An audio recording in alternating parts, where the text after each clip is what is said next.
যি বিচাৰিছে জীৱনত মুঠেই পোৱা নাই, যি পাইছে সেয়াও প্ৰয়োজন আছিল। কাৰোবাক গোটেই জীৱনৰ কাৰণে বিচাৰিছে, প্ৰেম নিবেদন নকৰিব।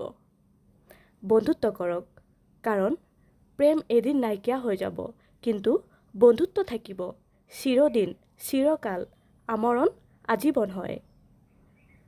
জীৱনৰ আৰু এক কঠিন শব্দ কি জানে? মানুহে সুধিলে ভালে নাথাকিলেও ভালে আছোঁ বুলি ক'বলগীয়া হয়। সহাৰ ইচ্ছা নাথাকিলেও হাঁহিবলগীয়া হয়। এয়াইতো জীৱন। ভালে আছে নহয়? কমেণ্ট কৰিব। ভালেই থাকক, সুস্থ হৈ থাকিব। ধন্যবাদ।